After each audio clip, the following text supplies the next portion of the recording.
اللہ الرحمن الرحیم الحمدللہ رب العالمین والصلاة والسلام علی سید الانبیاء والمرسلین حبیب الہ العالمین ابی القاسم محمد اللہم صلی علی محمد وآل محمد وعلی آلہ الطیبین الطاہرین سیما بقیت اللہ فی الارضین. قال اللہ تعالی فی کتابہ الکریم بسم اللہ الرحمن الرحیم ونريد ان نمن علی الذین استضعفوا فی الارض ونجعلہم ائمہ ونجعلہم الوارثین. ایک بار پھر درود بھیجے گا محمد و آل محمد آل محمد وعجل. عزیزان محترم، یہ ہمارے لیے خوش قسمتی کہہ سکتے ہیں کہ ہم لوگ ایک ایسی عظیم الشان شخصیت کے نام پر یہاں بیٹھے ہیں جس نے اپنے دور کے اندر بہت عمیق تبدیلیاں، بہت گہری تبدیلیاں ایجاد کی، اپنے زمانے کو بہت آگے جا کر مطالعہ کیا اور معاشرے کی ایسی پیچیدہ مشکلات کو حل کرنے کی کوشش کی جن کو سمجھنے کے لیے بھی کافی لوگوں کو وقت درکار تھا. ہم شہید صدر کے حوالے سے قطعاً یہ کہہ سکتے ہیں کہ وہ ان شخصیات میں سے تھے کہ جو اپنے دور سے بہت پہلے کے وقت میں اپنے معاشرے کے اندر موجود ہوتے ہیں، اپنے معاشرے کے مستقبل کو دوسروں کے مقابلے میں بہت جلدی سمجھ لیتے ہیں اور اس مستقبل کو سنوارنے کے لیے دوسروں کے مقابلے میں بہت پہلے اقدامات شروع کر دیتے ہیں. اس وقت کا عراق ہمارے اور آپ کے سامنے ہے، اور جب ان شہید کی شہادت ہوئی اس زمانے کے عراق کو آپ تصور کر سکتے ہیں. اس زمانے میں شہید باقر الصدر نے اپنے معاشرے کے مستقبل کو پہچانتے ہوئے جو کچھ کیا اور جو کچھ ارشاد فرمایا، اس میں اب اس زمانے کے عراق میں کسی کو شبہ نہیں ہے کہ انہوں نے صحیح کہا تھا، انہوں نے صحیح سمجھا تھا، اور جو کچھ انہوں نے کہا وہ اس وقت کی گراؤنڈ ریالٹی ہے. لیکن صرف یہ ہے کہ 30 سال مدت درکار تھی لوگوں کو اس بات کو سمجھنے میں جو انہوں نے 30 سال پہلے سمجھ لی تھی. 30 سال پہلے ان سید بزرگوار نے ارشاد فرمایا تھا ذوبوا فی الخمینی کما ذاب ہوا فی الاسلام. خمینی میں اسی طرح ڈوب جاؤ جیسے وہ خمینی اسلام میں ڈوب گئے. یہ 30 سال پہلے انہوں نے کہا تھا. اس وقت کم از کم عراق کے اندر اس بات کو سمجھنے والے بہت کم تھے اور اس بات کی مخالفت کرنے والے بے انتہا تھے. انہوں نے اپنی ساری شخصیت کو داؤ پہ لگایا، انہوں نے اپنے سارے مقام، احترام، عزت اور منصب سب کو داؤ پہ لگا کر اس موقع پر امام خمینی کی حمایت کی، اور اس حمایت کی سخت سزا جو وہ خود سمجھ رہے تھے کہ مجھے ادا کرنی پڑے گی وہ انہوں نے ادا کر دی. شہید صدر کا جنازہ ایک بیابان میں ایک گڈھے کے اندر ڈال کے رکھا گیا تھا.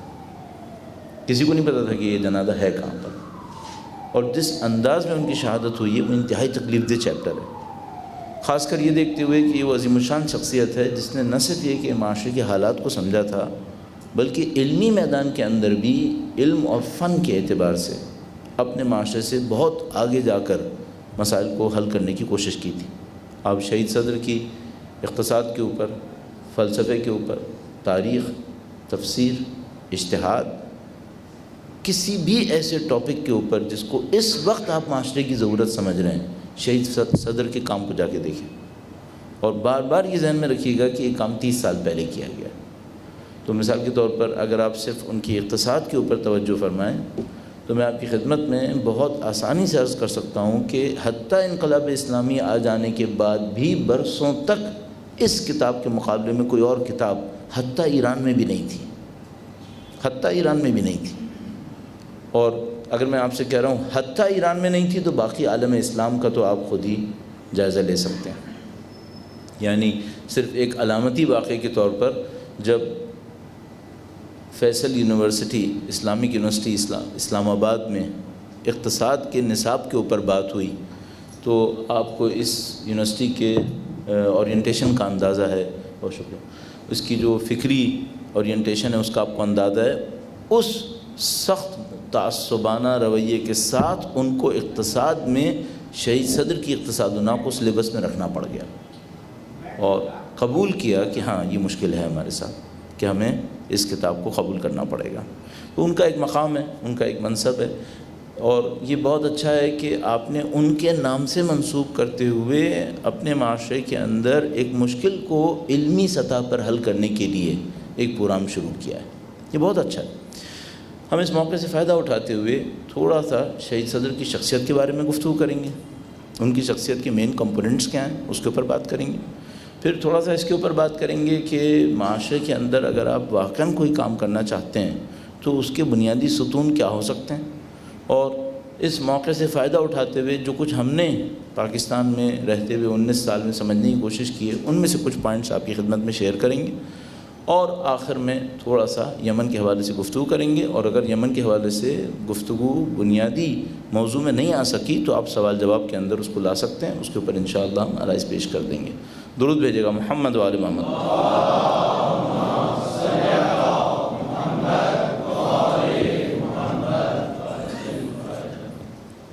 اگر کوئی شہید صدر کی شخصیت کے بنیادی عناصر کو نکالے تو ان کو کس طریقے سے نکالنا ہوگا؟ ہم شہید صدر کی شخصیت میں ایک بہت بڑا عنصر ان کی علمی جد و جہد دیکھتے ہیں۔ علمی جد و جہد میں یہ ہے کہ آپ علم کے نام پر کسی کی کاپی کریں یا علم کے نام پر پہلے سے بنے ہوئے راستے میں ایک راستہ اور بڑھائیں، یہ آسان کام ہے، یہ بہت آسان ہے۔ تو مثال کے طور پر آپ پی ایچ ڈی کریں اور پی ایچ ڈی میں آپ کا تھیسس ایک ایسے موضوع پر ہو جس پہ پہلے بھی بہت دفعہ مختلف طریقوں سے کام ہو چکا ہے، تو کام آسان ہے، کام آسان ہے۔ لیکن اگر آپ پی ایچ ڈی کریں اور پی ایچ ڈی میں آپ کا موضوع ایک ایسا موضوع ہو جس کے اوپر دور دور تک کسی نے اس انداز میں کام ہی نہ کیا ہو، اب کام بہت مشکل ہے، یہ بہت مشکل کام ہے۔ تو مثال کے طور پر شہید صدر کی کتابوں کے اندر جو بات سمجھ میں آتی ہے وہ جس موضوع میں آتے تھے علمی سطح پر ایک ایسے انداز میں آتے تھے جس انداز کو اس سے پہلے کسی شیعہ فقیہ نے اختیار نہیں کیا تھا، کسی شیعہ فقیہ نے اختیار نہیں کیا تھا۔ اور اگر میں شیعہ فقیہ کو کہہ رہا ہوں کہ نہیں کیا تھا تو باقی کی کہانی تو آپ خود ہی چھوڑ دیجئے۔ پھر مثال کے طور پر آپ جیسے میں نے اقتصادنا کا آپ کے سامنے عرض کیا، ہمارے پاس فقہ کے اندر متاجر نام کر کے ایک چیپٹر ہے، متاجر یعنی تجارت، جس کے اندر فقہا ہمارے زیادہ تر اقتصادی مسائل کو بہت را فارم میں وہاں پر بحث کے اندر لا رہے ہوتے ہیں، اس کے اوپر اجتہاد کر رہے ہوتے ہیں، اس کے اوپر دلائل دیے جا رہے ہوتے ہیں، لیکن وہ بہت را فارم میں ہے۔ مثال کے طور پر آپ نے ایک پروڈکٹ خریدی ہے، اگر آپ اس میں قیمت کی ادائیگی میں زمانے کو بھی ڈالنا چاہتے ہیں تو آیا آپ قیمت بڑھا سکتے ہیں یا نہیں بڑھا سکتے؟ اجتہادی سطح پر اس کا کیا کہنا ہوگا؟ یا مثال کے طور پر اگر آپ نے کوئی چیز خرید لی ہے تو کس اختیار کے تحت آپ اپنی اس خرید و فروش کو فاسخ کر سکتے ہیں، اس کو ختم کر سکتے ہیں؟ یہ بہت را مسائل تھے جن کے اوپر 1400 سال سے گفتگو کی جا رہی تھی۔ جب شہید صدر جب اس متاجر کے اوپر پہنچے تو انہوں نے اس بات کا اندازہ لگایا کہ صرف متاجر پہ بات کرنے سے مشکل حل نہیں ہوگی۔ وہ جس معاشرے کے اندر کھڑے تھے وہاں کمیونزم بہت شدت کے ساتھ پھیل رہا تھا، بہت تیزی کے ساتھ پھیل رہا تھا۔ آپ کو باس پارٹی کا کچھ نہ کچھ اندازہ ہے، باس پارٹی کمیونسٹ سوشلسٹ پارٹی تھی، اور اس کمیونسٹ سوشلسٹ آئیڈیالوجی کے مقابلے میں مسلمانوں کی طرف سے کوئی واضح آئیڈیالوجی ان فیلڈز میں جس میں وہ گفتگو کر رہے تھے نہیں تھی۔ شہید صدر نے اس کمی کو دیکھا، اور اس کمی کو دیکھنے کے بعد انہوں نے متاجر پہ کام نہیں کیا، انہوں نے اقتصادی نظام پہ کام کیا، اقتصادی نظام پہ کام کیا جس پہ ان سے پہلے کسی نے اس سطح پر آ کر کام نہیں کیا تھا۔ اب آپ تصور فرمائیے کہ اقتصادی نظام پہ کام کون سے فقہا کر سکتے ہیں جن کا تعلق حکومت سے ہوتا ہے، جن فقہا کا تعلق حکومت سے ہوتا ہے ان کو حکومت کے سامنے درپیش اقتصادی مسائل کا کچھ نہ کچھ علم ہوتا ہے، تو وہ یہ بات کر سکتے ہیں کہ اقتصادی نظام کیا ہوگا۔ لیکن جن فقہا کے پاس حکومت نہیں رہی ہے وہ حکومتی مسائل کو نہ جاننے کی وجہ سے اقتصادی نظام کے اوپر گفتگو نہیں کریں گے، وہ شخصی مسائل کے اوپر گفتگو کر پائیں گے۔ شہید صدر کے پاس حکومت نہیں تھی، جب انہوں نے اقتصادنا لکھی تو حکومت بنی بھی نہیں تھی، لیکن انہوں نے اس بات کو پہلے سے دیکھ لیا کہ شیعہ کو اقتصادی نظام دینا ہوگا، اور اس بات کو سمجھتے ہوئے انہوں نے تمام فقہا سے پہلے اقتصادی نظام پیش کر دیا۔ یہ ان کی بصیرت کی علامت تھی۔ اور یہ ان کی گہرائی کی علامت تھی۔ اگر آپ نے کم آپ کو موقع ملا ہوگا اقتصادنا دیکھنے کا یا پڑھنے کا، علامہ مرحوم ذیشان حیدر جوادی صاحب اللہ مقامہم نے اس کا ایک تلخیصی ترجمہ کیا تھا، اور وہ ظاہر ہے کہ پاکستانی معاشرے کے اندر اس کی ڈیمانڈ بہت زیادہ نہیں رہ پائی اور وہ دوبارہ شاید پرنٹ بھی نہیں ہوا، لیکن بہرحال اردو میں موجود تھا وہ۔ اس میں اگر آپ دیکھیں تو آپ یہ دیکھیں گے کہ انہوں نے ایک چیپٹر میں سوشلزم کمیونزم کے اقتصادی نظام کو ڈسکس کیا بہت بھرپور طریقے سے، اور جس طرح سے وہ دلائل دیتے تھے جب سوشلزم اور کمیونزم کو بیان کر رہے ہوتے تھے تو آپ بہت آسانی سے کہہ سکیں گے کہ جو بھی دلائل دینے والا ہے یہ کمیونزم کا ماسٹر ہے، یہ سوشلزم کا ماسٹر ہے۔ یعنی مجھے کسی نے بتایا کہ بعض کمیونسٹ لوگ اپنے کمیونزم کو سکھانے کے لیے اقتصادنا کے اس چیپٹر کو نکال کر علیحدہ سے پڑھاتے تھے، کیونکہ انہوں نے اتنے اچھے طریقے سے کمیونزم کو بیان کیا تھا کہ اتنے اچھے طریقے سے وہ سمجھ رہے تھے کہ وہ نہیں بیان کر پائیں گے، لہذا جواب دیے بغیر وہ وہاں سے نکالتے تھے اور لوگوں کو سکھانے کی کوشش کرتے تھے۔ شہید صدر نے جن کتابوں کے ریفرنسز وہاں پہ دیے ہوئے تھے ان کتابوں کو اگر وہ عربی زبان نہ جانتے ہوتے تو ان کتابوں کے بارے میں جان ہی نہیں سکتے تھے، کیونکہ جہاں تک میری معلومات ہے ان کتابوں کا ابھی تک بھی فارسی یا اردو یا ایسی کسی اور زبان میں ترجمہ نہیں ہوا ہے، اور شہید صدر کی موقعیت بھی تھی کہ وہ عربی جاننے کی وجہ سے ان کتابوں تک دسترسی حاصل کر سکتے تھے۔ بہرحال آپ کبھی موقع ملے تو آپ اس کو دیکھ سکتے ہیں۔ تو میں جو پوائنٹ کے طور پہ عرض کروں گا وہ ان کا منفرد انداز تھا کام میں داخل ہونے کا۔ اسی طرح جب وہ فلسفتنا میں داخل ہوئے، فلسفتنا میں ان کا جو مین ٹاپک ہے، چونکہ یہ موقع ہے تو میں صرف تعارف کے طور پر ان کتابوں کے صرف نام نہ لوں، تھوڑا سا چیپٹر بھی عرض کرتا چلوں کہ اس میں کیا ہے۔ فلسفتنا کے اندر ان کا جو بنیادی ٹاپک تھا وہ چیپٹر ہے جس کو ہم فلسفی کے اندر اپسٹیمولوجی کہتے ہیں، یعنی معرفت شناسی۔ یعنی جو کچھ آپ علم حاصل کرتے ہیں کیا گارنٹی ہے کہ یہ علم حقیقت کے مطابق ہے یا آپ کے ذہن کی خیال پردازیاں ہیں، اس کے حقیقت ہونے پہ کیا دلیل ہے، اس کو ہم معرفت شناسی یا اپسٹیمولوجی کے اندر ڈسکس کرتے ہیں۔ پوری کتاب میں فلسفے کا صرف یہ ایک چیپٹر ڈسکس ہوا اور اس کے اندر انہوں نے مشرقی مغربی جو اس زمانے میں مشہور رائج اصطلاح تھی یعنی کمیونسٹ سوشلسٹ اور جو لبرل ڈیموکریٹ، ان تمام کے نظریات کو جمع کر کے اس کو ڈسکس کیا تھا، اور تاریخی اعتبار سے اس کو ثابت کیا تھا کہ اسلامی فلسفے کے اندر یہ طاقت اور توانائی ہے کہ وہ علم کی حقیقت کو ثابت کر سکتے ہیں، ورنہ اور کسی کے اندر یہ طاقت اور توانائی نہیں ہے۔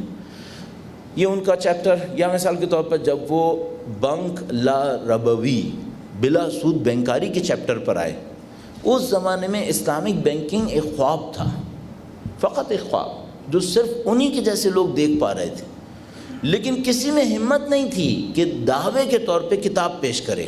وہ پہلے انسان تھے جنہوں نے اس کام کو انجام دیا۔ میں آپ کی خدمت میں عرض کر رہا ہوں علمی اعتبار ان کا انتہائی مضبوط اور انتہائی بلند معیار کا تھا، اور وہ اس اعتبار سے جیسا کہ ابھی رہبر معظم کے ایک جملے کو بیان کرنے کی کوشش کی گئی کہ وہ اپنے زمانے کے جینیس تھے، اس اعتبار سے کہ دوسرے لوگ ان مسائل کو اس انداز میں نہیں دیکھ رہے تھے جس طرح سے کہ وہ دیکھ رہے تھے۔ الحمدللہ رب العالمین ان کی یہ حیثیت سب سے اہم حیثیت بن کے سامنے آتی ہے لوگوں کے۔ درود بھیجے گا محمد وآل محمد،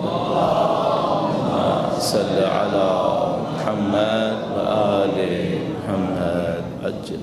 اب اگر اسی پوائنٹ سے ہم کچھ پریکٹیکل پوائنٹ بھی نکال لیں تو میں آپ کی خدمت میں عرض کرنا چاہوں گا کہ ایک کمی جو ہمارے دوستوں اور احباب کے اندر بے انتہا نظر آتی ہے وہ یہ کہ ہم اور آپ پاکستان کے اندر علوم کی مہارت کی سطح پر اپنے دوستوں کو نہیں دیکھتے۔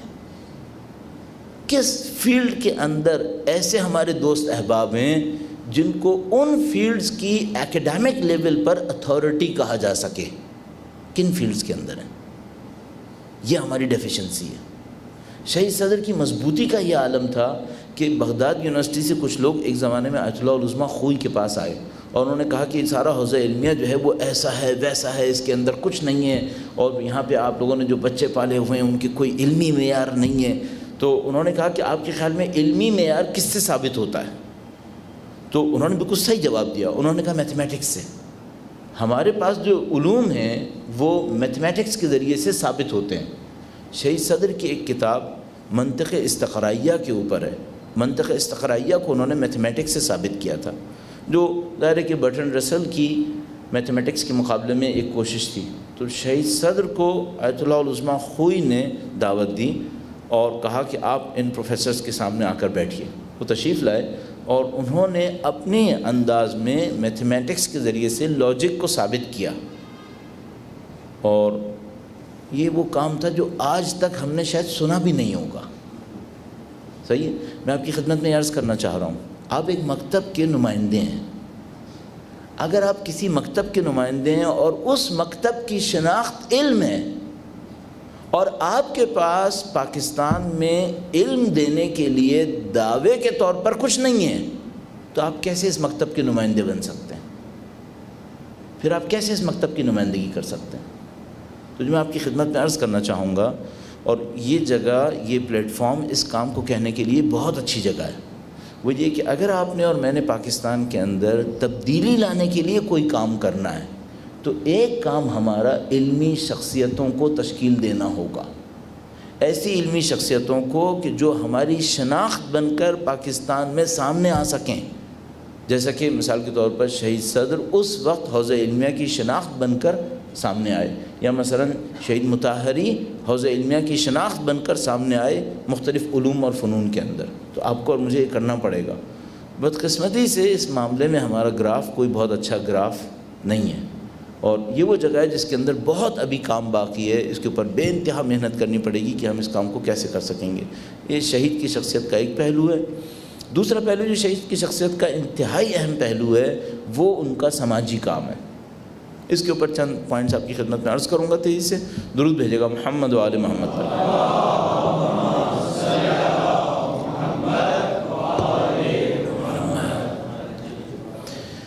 سماجی کام کے کئی طریقے ہو سکتے ہیں۔ کچھ سماجی کام ایسے ہوتے ہیں کہ جو حادثوں کی بنیاد پر انجام پاتے ہیں، مثال کے طور پر زلزلہ اور سیلاب کے بعد ایک سماجی کام۔ کچھ سماجی کام ایسے ہوتے ہیں جو معاشرے کے اندر موجود کسی ضرورت کو دور کرنے کے لیے انجام پاتے ہیں، جیسے اے جی کا سماجی کام۔ لیکن یہ سماجی کام کسی تبدیلی کا موجب نہیں بنتے، یہ بگاڑ کو سنبھالنے کی کوشش کر سکتے ہیں، تبدیلی نہیں لا سکتے۔ آپ کو اور مجھے فوراً یہ دیکھنا پڑے گا کہ وہ سماجی کام کون سا ہوگا کہ جو بگاڑ کو نہ سنبھالے بلکہ تبدیلی کو بھی ایجاد کرے۔ میں نہیں کہہ رہا کہ کسی مردے کا لاشا پڑا ہو تو اسے دفنایا نہ جائے، وہ دفنایا جائے، واجب ہے ہم سب کے اوپر۔ اور بدقسمتی یہ ہے کہ بہت سارے ایسے واجبات ہیں جو اہل بیت اطہار علیہ السلام کا علامتی نشان تھا، لیکن ہم نہیں کر رہے، کوئی اور کر رہا ہے۔ لیکن میں آپ کی خدمت میں عرض کرنا چاہ رہا ہوں کہ ان سماجی کاموں کے پیچھے جن کی ضرورت کا کوئی انکار نہیں ہے، کچھ سماجی کام ایسے ہیں جو سماجی کام ہیں لیکن صرف مشکل کو سنبھالتے نہیں ہیں، تبدیلی کو ایجاد کرتے ہیں۔ وہ جو سماجی کام ہوتا ہے وہ تربیت کے اوپر منحصر ہوتا ہے۔ اس سماجی کام کے اندر آپ کو جو کچھ بھی کرنا ہے، آپ کو تربیت کرنی ہے، تربیت کرنی ہے۔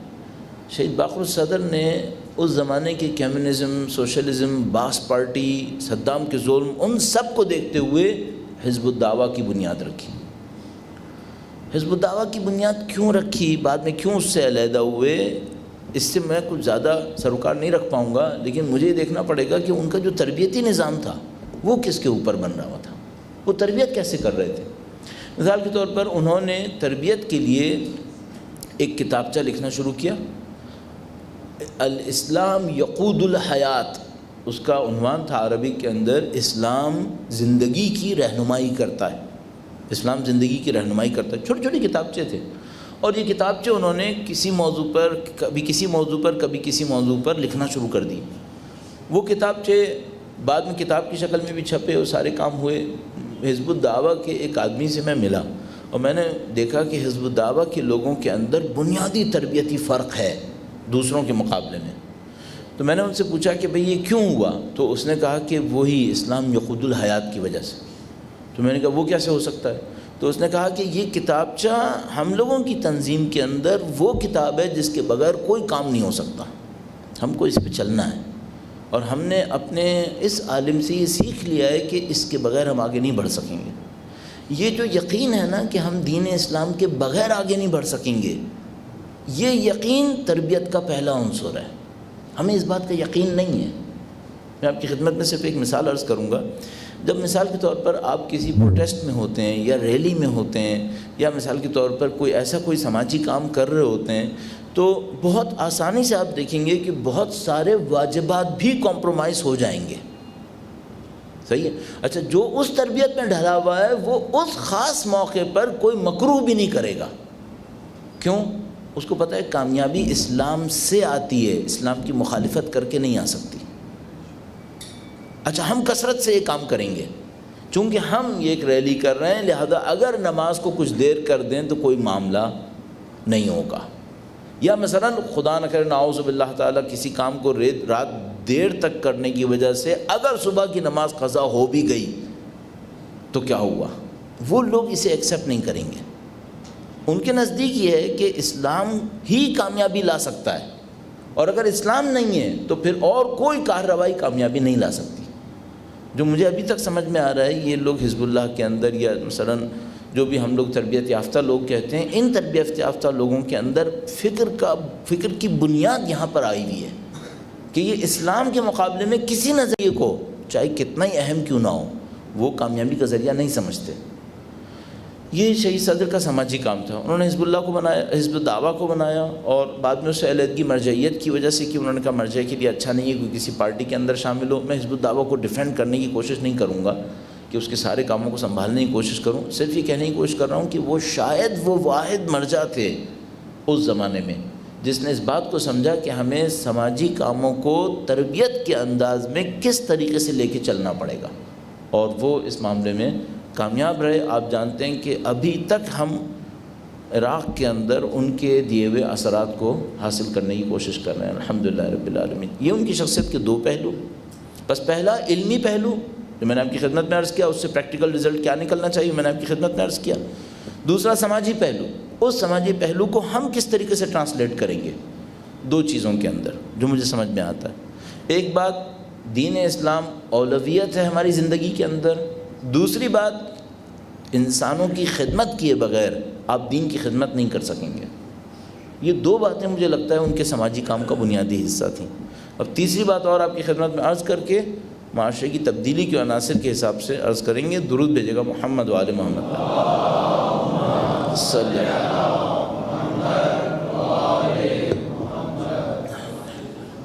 ایک تیسرا پوائنٹ ہے جو اس تیسرے پوائنٹ کے اندر بھی کچھ شامل ہے، لیکن میں اس کو علیحدہ کر کے بیان کرنے کی کوشش کروں گا، اور وہ ہے آپ کی اور ہماری زندگی کا اہم ترین معاملہ، شاید میں اپنے طور پہ سمجھ پا رہا ہوں، کاموں کا قربتاً الی اللہ ہونا۔ یہ ان کی زندگی کا انتہائی اہم چیپٹر ہے۔ کس حد تک ہمیں اس بات کا یقین ہو سکے کہ ہمارے کام کسی اور ہدف سے نہیں ہیں، صرف اور صرف خدا کے لیے ہیں۔ جو شہید صدر کی شخصیت میں ایک عجیب عنصر تھا، وہ اس بات کے اوپر محنت تھی۔ ان کے ایک شاگرد جن کی شخصیت اب تھوڑی سی مخدوش ہوئی ہے، لہذا میں ان کا نام نہیں لے رہا، جس زمانے میں ان سے پڑھ رہا تھا اس وقت وہ مخدوش نہیں ہوئی بھی تھی، انہوں نے ایک دفعہ شہید صدر کا ایک واقعہ سنایا۔ انہوں نے کہا کہ شہید صدر مخدوش ہوئی اس عنوان سے کہ بہت ساری چیزیں اٹیچ ہو گئی ہیں جو لوگوں کو پتہ نہیں ہے، لہذا میں نام نہیں لے رہا۔ انہوں نے ایک واقعہ سنایا، کہنے کہ جب شہید صدر کو ہاؤس اریسٹ کیا ہوا تھا، صدام نے ہاؤس اریسٹ کیا ہوا تھا، تو ان کا کوئی چاہنے والا اپنی زندگی خطرے میں ڈال کر ان سے ملنے گیا، چونکہ عالم یہ تھا کہ جو شہید صدر سے ملنے جاتا تھا پھر بعد میں وہ گورنمنٹ کے ہاتھوں غائب ہو جاتا تھا۔ تو وہ شہید صدر سے ملنے گیا اور اس نے شہید صدر سے کہا کہ سید، یہ آپ کو زندہ نہیں چھوڑیں گے، یہ طے شدہ بات ہے، آپ کو مرنا پڑے گا۔ انہوں نے کہا مجھے معلوم ہے کہ صدام مجھے نہیں چھوڑے گا، یہ مجھے مار کے ہی چھوڑے گا۔ اس کے بعد اس نے کہا کہ سید، یہ بھی میں آپ کو بتا دوں کہ آپ کے مرنے سے عراق میں فوری طور پہ کوئی تبدیلی نہیں آئے گی۔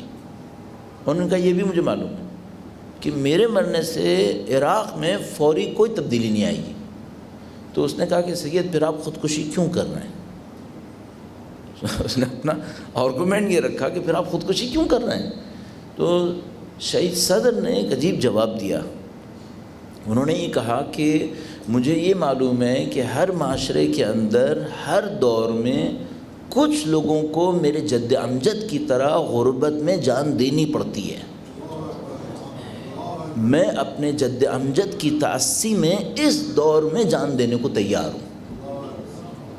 یہ بہت بڑی بات ہے. اگر میں اور آپ اس جملے کو کہیں نا تو اس کو ہماری جذباتیت کہا جائے گا.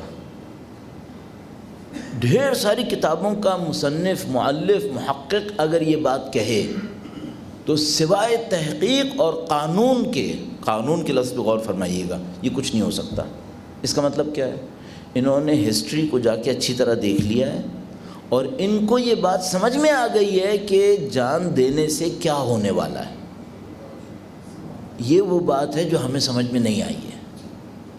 یہ ہمیں سمجھ میں نہیں آئی ہے کہ اگر کوئی انسان اپنے ہدف کی خاطر غربت اور تنہائی میں جان دے دیتا ہے، اس سے ہوتا کیا ہے؟ ہمیں اس کا میکینزم ہی نہیں پتہ. میں آپ کی خدمت میں عرض کرتا چلوں، اس کی تھوڑی سی تشریح عرض کروں. یہ مجھے معلوم ہے کہ یہ مائک میری آواز کو لے رہا ہے اور اس کو ایمپلیفائی کرتے ہوئے یا میگنیفائی کرتے ہوئے اس لاؤڈ اسپیکر کے ذریعے سے آواز دے رہا ہے. مجھے اس کا کام پتہ ہے، اس کا میکینزم پتہ ہے. مجھے نہیں معلوم. فزکس میرا ٹاپک نہیں ہے، میرا سبجیکٹ نہیں ہے، نہ آواز اور آواز کی لہروں پہ کام کرنا میرا کام ہے. یہ مجھے نہیں معلوم. مجھے یہ کام پتہ ہے، مجھے اس کا میکینزم نہیں پتہ. شہید صدر کو سماج کا کام بھی پتہ ہے اور اس کا میکینزم بھی پتہ ہے. ان کو یہ پتہ ہوگا. میں آپ کی خدمت میں عرض کروں، کام لینے والے اور میکینزم جاننے والے میں کیا فرق ہوتا ہے؟ میں کام لیتا ہوں اس سے، مجھے اس کا کام پتہ ہے، تو میں اچھا مائک لا سکتا ہوں، اچھا لاؤڈ اسپیکر لا سکتا ہوں، یہ میں کر سکتا ہوں. چونکہ میکینزم نہیں پتہ، میں را میٹیریل سے نیا مائک نہیں بنا سکتا، بنے ہوئے مائک کے اندر بہتری نہیں لا سکتا. یہ میں نہیں کر سکتا کیونکہ مجھے اس کا میکینزم نہیں پتہ. جس کو میکینزم پتہ ہے وہ را میٹیریل سے نیا مائک بھی بنا سکے گا، نیا اسپیکر بھی بنا سکے گا اور بنے ہوئے کے اندر بہتری بھی لا سکے گا. یہ ہماری مشکل ہے سماج پہ کام کرنے میں. ہم میں سے بہت ساروں کو سماج کا میکینزم نہیں پتہ، سوسائٹی کا میکینزم نہیں پتہ. اور اس میں پیچیدگی یہ ہے کہ یہ چیپٹر وہ نہیں ہے جو 2+2 4 کی طرح ویلیوز سے ماورا ہوتا ہے. 2+2 4 میں کوئی ویلیو نہیں آتی، اسلامک اور نان اسلامک، یہ ویلیو نہیں آتی. لیکن سماج کے اوپر، معاشرے پہ کام کرنے میں ایک مشکل کام کو پہچاننا، دوسری مشکل میکینزم کو پہچاننا، تیسری مشکل اس کے اندر ویلیوز کی مداخلت. اس کے اندر ویلیوز کی مداخلت. یعنی جو شہید صدر نے جواب دیا، یہ بہت سارے سوشالوجسٹ کے نزدیک ایک بے تکی بات ہوگی. اگر کوئی ویلیوز کا انپٹ نہ دے تو سوسائٹی کے اس میکینزم کو جو شہید صدر بیان کر رہے ہیں وہ قطعاً نہیں سمجھ سکے گا. یہ تیسری مشکل ہے. اور اس کے بعد اب اس کا پریکٹیکل رزلٹ کیا ہے؟ اب پریکٹیکل رزلٹ ایک ڈیزاسٹر ہے ہمارے لیے. وہ کیا ہے؟ ہمارے اکثر دوست احباب جو ہماری تنظیموں کے اندر ہیں، ان کا سماجی علوم سے کوئی تعلق ہی نہیں ہے. سوشل سائنسز سے ہمارا کوئی تعلق ہی نہیں بنتا. برسوں گزر گئے ہمیں اس بات کے اوپر کام کرتے ہوئے کہ ہم پاکستانی معاشرے کے اندر تبدیلی لانا چاہتے ہیں، اور وہ تبدیلی مادی بنیادوں پر نہیں ہے، اقدار کے اوپر ہے. اس کا مطلب کیا ہے؟ ہمیں معاشرے کے کام کو پہچاننا ہوگا، جیسے یہ کام ہے، اس کے میکینزم کو بھی جاننا پڑے گا، اس کی ویلیوز کے ایڈیشن کو بھی سمجھنا پڑے گا. اب میں آپ سے پوچھوں گا، ہماری تنظیموں میں کتنے لوگ اس بات کے کیپیبل ہیں؟ یہ ہماری مشکل بنی ہوئی ہے. یعنی ہم وہ گروپ ہیں جو لوگوں کی صحت پہ کام کرنا چاہتے ہیں، صرف ایک مشکل کے ساتھ کہ ہم میں سے کوئی ڈاکٹر نہیں ہے. ہم وہ گروپ ہیں جو پاکستان میں بجلی کی توانائی کے اوپر کام کرنا چاہتے ہیں، صرف ایک مشکل کے ساتھ کہ ہم میں سے کوئی انجینئر نہیں ہے. ہم پاکستان کے معاشرے کو تبدیل کرنا چاہتے ہیں، صرف ایک مشکل کے ساتھ کہ ہم میں سے کوئی سماج کو سمجھنے والا نہیں ہے. تو یہ کام کیسے ہو سکتا ہے؟ ہم لوگوں کی مشکل میں سے ایک مشکل آخری 25-30 سال کے اندر یہ رہی ہے کہ ہم اس کام کے لوگ نہیں ہیں. میں نہیں کہہ رہا کہ جذبے کے حساب سے نہیں ہیں، جذبے کے حساب سے تو ہیں، اسپیشلائزیشن کے حساب سے نہیں ہے. یہ وہ مشکل ہے جو ہماری مشکل بنی ہوئی ہے. اچھا، اگر بہت زیادہ ہوا تو ہم میں سے کچھ لوگ مثال کے طور پر سوشل سائنس کی کسی ڈگری کے اندر کسی جگہ تک پہنچ گئے ہوں، وہ بھی انتہائی کم ہے. اس میں بھی ایک اور خطرہ ہے، بغیر ویلیوز کو کنسیڈر کیے، جس کا سکھانے کا کوئی بندوبست پاکستان کے ایجوکیشن سسٹمز کے اندر ہے ہی نہیں. یہ وہ مشکل ہے جس میں ہم مبتلا ہوئے ہیں. اچھا، شہید صدر بحمد اللہ رب العالمین ایک طرف سے سوشولوجسٹ اور سوسائٹی کے کام کو سمجھنے والے، دوسری طرف سے اسلامک ویلیوز کے اندر مجتہد بلکہ مرجع تخلیق. اس وجہ سے ان کے لیے بہت اچھا موقع ہوا کہ انہوں نے سوسائٹی کو ان تمام باریکیوں کے ساتھ سمجھ لیا. اچھا، اگر آپ کو ان کی اس سمجھ بوجھ کا ریفلیکشن دیکھنا ہو تو ان کی تفسیر میں دیکھیے گا، ان کی تفسیر میں دیکھیے گا جو انہوں نے تاریخ کے قوانین کے حساب سے لکھی ہے. تو اس میں جا کر ان کی اس انڈرسٹینڈنگ کی ریفلیکشن آ رہی ہے کہ سوسائٹی کا کام کیسے ہے، سوسائٹی کا فنکشن کیسے ہے، میکینزم کیسے ہے، ویلیوز کیا کیا ہیں اس کے اندر. اور اس میں پھر ان کی وہ بات فٹ ہوتی نظر آتی ہے کہ ہر دور میں کسی نہ کسی کو ان کے جد امجد کی طرح اپنی جان کا نذرانہ پیش کرنا ہوتا ہے، اور یہ ہمیں سیکھنا پڑے گا. بدقسمتی سے میں آپ کی خدمت میں عرض کر رہا ہوں، یہ وہ مشکل ہے جس کے اندر ہم اور آپ مبتلا ہیں. یہ شہید صدر کے حوالے سے. اب کچھ پوائنٹس میں آپ کی خدمت میں پاکستان میں سوسائٹی کو چینج کرنے کے حوالے سے عرض کرنا چاہوں گا، اور ظاہر ہے کہ وقت کی محدودیت کو دیکھتے ہوئے اس کو مختصر ترین کرنے کی کوشش کروں گا. درود بھیجے گا محمد و آل محمد. صلی علی محمد و آل محمد. عزیزان محترم، ہم لوگ اس مشکل میں ہوتے ہیں کہ بات کبھی اتنی زیادہ نظریاتی ہو جاتی ہے کہ اس کا عمل سے کوئی تعلق نہیں رہتا، اور بعض اوقات بات اتنی عملی ہو جاتی ہے کہ اس کے اندر کوئی نظریہ باقی نہیں رہتا.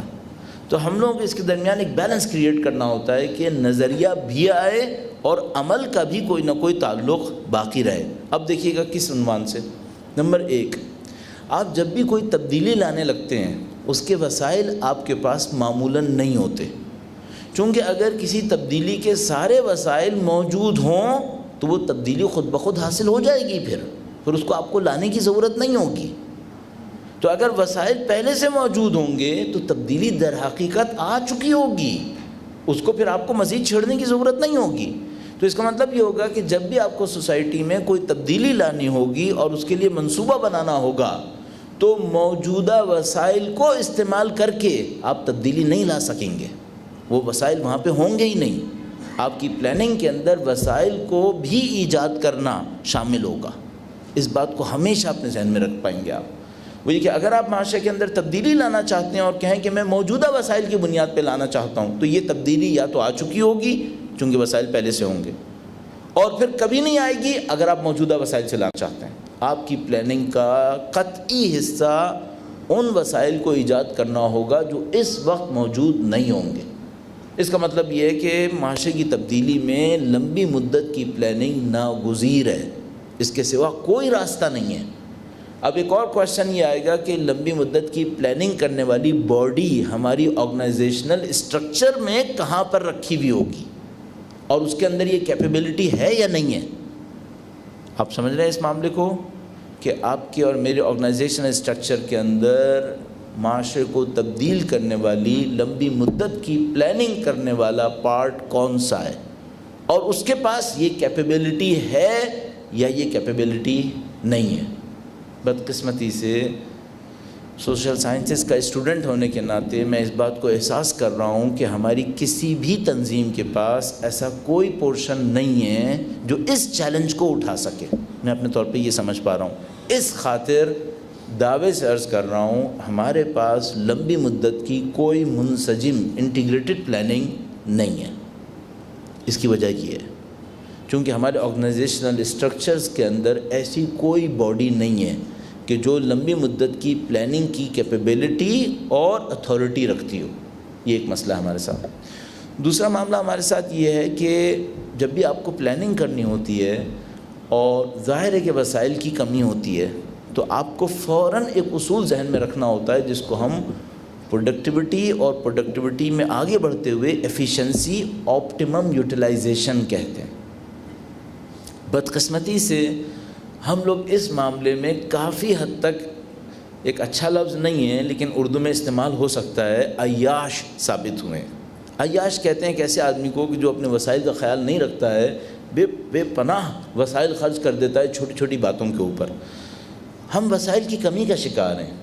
وسائل کی کمی کا شکار ہونے کی وجہ سے ہمیں ہر چیز میں پروڈکٹیوٹی کا خیال رکھنا ہوتا ہے، یعنی فائدہ ہوا یا نہیں ہوا۔ ایفیشنسی کا خیال رکھنا ہوتا ہے، ان پٹ آؤٹ پٹ کا بیلنس ہوا یا نہیں ہوا۔ بلکہ آپٹیمائزیشن کا خیال رکھنا پڑتا ہے، یعنی منیمم ان پٹ پر میکسیمم آؤٹ پٹ لینا۔ بدقسمتی سے ہمارے اکثر کام ان اصولوں سے آ رہی ہیں، نہ پروڈکٹیوٹی، شاید کبھی کبھی ایفیشنسی کا کوئی ذکر نہیں، اور آپٹیمائزیشن کا اصلا کوئی تعلق ہی ہم سے نہیں رہ پاتا۔ صحیح ہے، ماشاءاللہ بہت سارے اچھے کام انجام پاتے ہیں، لیکن میرا کام یہ نہیں ہو سکے گا کہ میں صرف اچھے کاموں کو جو انجام پا چکے ہیں بیان کروں آپ کی خدمت میں۔ ہم جیسے لوگ جب بولنے لگتے ہیں تو بعض لوگ یہ سمجھنے لگتے ہیں کہ ہمارا کام صرف تنقید کرنا ہے، اور تعمیری کاموں کے اوپر تعریف کرنے کو ہم بھلا بیٹھے ہیں۔ نہیں، وہ جو آپ کا تعمیری کام ہے اس کے اوپر تعریف کرنے کا چونکہ فی الحال موقع اور محل نہیں ہے، اس وجہ سے اس کو ٹچ نہیں کر رہے، لیکن جو چیز نہیں ہے اس کی طرف توجہ دلانا چاہ رہے ہیں۔ اس خاطر کیا ہوتا ہے، وہ تنقید محض لگنے لگتی ہے۔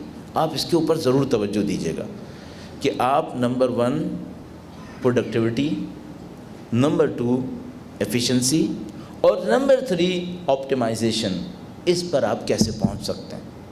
اگر آپ اچھا اس کو کس معاملے میں دیکھیں، اس کو ہر معاملے میں دیکھیں، اپنے کپڑوں کے بارے میں بھی دیکھیے، آپ اپنے پیسے کے بارے میں بھی سوچئے، آپ اپنے وقت کے بارے میں بھی سوچئے، آپ اپنی تنظیم کے بارے میں بھی سوچیں، آپ اپنے بزنس کے بارے میں بھی یہی سوچیں کہ پروڈکٹیوٹی، ایفیشنسی اور آپٹیمائزیشن یہ کام کیسے ہوگی۔ اب میں اس کو تطبیق کرنے کی کوشش کرتا ہوں آپ کے سامنے ایک چیپٹر کے اندر،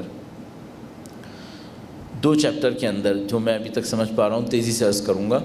فرض کر لیجئے کہ مجھے یہ سمجھ میں آیا ہے، اور واقعاً مجھے سمجھ میں آیا، اور آپ بھی جانتے ہیں کہ پاکستان میں تعلیمی نظام کو تبدیل کیے بغیر پاکستان میں بنیادی تبدیلی لانا ناممکن ہے، یہ ہم سب کو سمجھ میں آتا ہے۔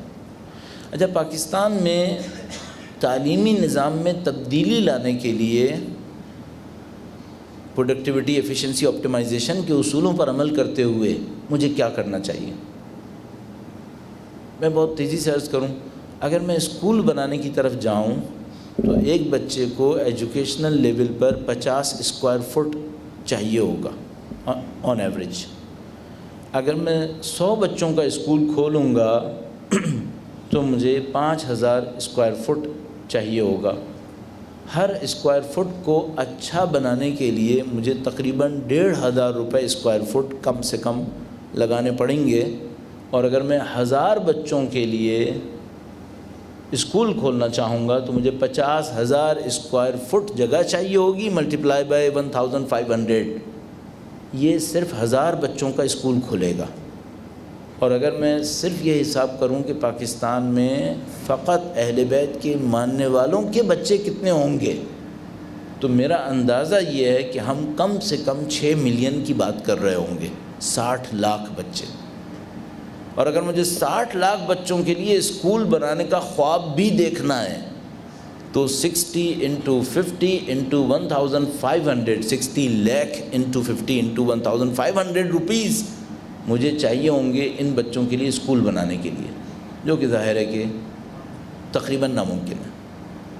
اچھا، اب مجھے یہ سوچنا ہے کہ ایفیشنسی، پروڈکٹیوٹی، ایفیشنسی، آپٹیمائزیشن، اس کو کیسے کروں گا؟ تو میں یہ سوچوں گا کہ میں اسکول نہیں بناؤں گا، بلڈنگ یہ میں نہیں بناؤں گا، یہ وہ بنائیں گے جو اس میں پیسہ لگا کر پیسہ بنانے کی کوشش کریں گے، یہ وہ کر لیں گے۔ تو میں کیا کروں گا؟ میں اسکول کے سافٹ ویئر پہ کام کروں گا بجائے ہارڈ ویئر پہ کام کرنے کے۔ تو میں کیا کروں گا؟ میں اسکول کے کریکولم کو اور اسکول کی مینجمنٹ کو بنانے کی کوشش کروں گا۔ تو اگر میں اسکول کی کریکولم، میں سلیبس کی بات نہیں کر رہا ہوں، کریکولم اور مینجمنٹ کو بنانے میں کامیاب ہو جاؤں تو پھر میں ان 60 لاکھ بچوں کے لیے کام کر سکوں گا۔ یہ کیا جا سکتا ہے آپٹیمائزیشن کے اصولوں پر چلتے ہوئے۔ اگر مجھے یہ کام کرنا ہے تو مجھے کہاں سے شروع کرنا ہوگا؟ اگر مجھے یہ کام کرنا ہے تو مجھے ٹیچرز ٹریننگ سے شروع کرنا ہوگا۔ اس کا مطلب کیا ہے؟ اگر میں اگلے 25 سال میں پاکستان کے تعلیمی نظام کو تبدیل کرنا چاہتا ہوں تو مجھے فوری طور پر ٹیچرز ٹریننگ کا کم سے کم ایک کالج اور بہت اچھی صورت میں کم سے کم ایک یونیورسٹی کھول دینی چاہیے، تاکہ میں 25 سال کے بعد ان بنائے ہوئے ٹیچرز کی مدد سے اسکول مینجمنٹ سسٹم اور کریکولم کو ڈیولپ کر سکوں جو پورے پاکستان میں کام آ سکے، اور اس کے اسکولز وہ بنائیں جو پیسہ لگا کے پیسہ نکالنا چاہتے ہیں۔ صحیح ہے؟ جو کام ہم اربوں روپے سے نہیں کر سکتے تھے وہ چند کروڑ روپے سے اس ترکیب پر عمل کر کے کر سکتے ہیں۔ اس کو ہم کہیں گے آپٹیمائزیشن آف ریسورسز۔ یہ ہو گیا تعلیم کے اندر۔ اقتصاد میں یہ کیسے ہوگا؟ اقتصاد میں ہم کیسے کریں گے؟ اقتصاد میں ایسا ہوگا کہ آپ اور میں کچھ لوگ جابس ہنٹ کرنے کے لیے ادارے بنائیں گے، آپ اور میں کچھ لوگوں کو ٹریننگ دینے کے لیے ادارے بنائیں گے، اور آپ میں سے کچھ لوگ اور آپ اور ہم میں سے کچھ لوگ لوگوں کے فائنینسز کو بہتر بنانے کے لیے ادارے بنائیں گے۔ میں جرأت کر کے ایک ان ایفیشینٹ ادارے کی مثال دے دیتا ہوں آپ کی خدمت میں، جس پہ میرا اپنے خیال ہے آپ میں سے کسی کو اعتراض اتنا زیادہ نہیں ہوگا، اور کسی ادارے کی مثال دوں گا تو شاید کوئی مدافع ہوگا اس کا، اور وہ ہے انجمن وظیفہ سادات۔ میرے نزدیک ان ایفیشینٹ انسٹیٹیوشنز میں سے ایک مثال ہماری معاشرے کی، اہل بیت کے چاہنے والوں کی، انجمن وظیفہ سادات ہے۔ ان ایفیشینٹ انسٹیٹیوٹ ہے یہ۔ اس کے اندر ریسورسز ایسی جگہ پہ لگ رہی ہیں جس کے واپس آنے کا کوئی امکان نہیں ہے۔ جن ریسورسز کو بہت کچھ طریقے سے استعمال کیا جا سکتا تھا، یہ ریسورسز یہاں پہ ختم ہو جائیں گے۔ صحیح ہے؟ اس کے مقابلے میں اگر کوئی ایفیشینٹ انسٹیٹیوٹ بن سکے تو مثال کے طور پر وہ کون سا ہو سکے گا؟ اس وقت کے پاکستان کے فائنینشیل کنڈیشن کے اندر وہ ہوگا مائکرو فائنینس انسٹیٹیوشن۔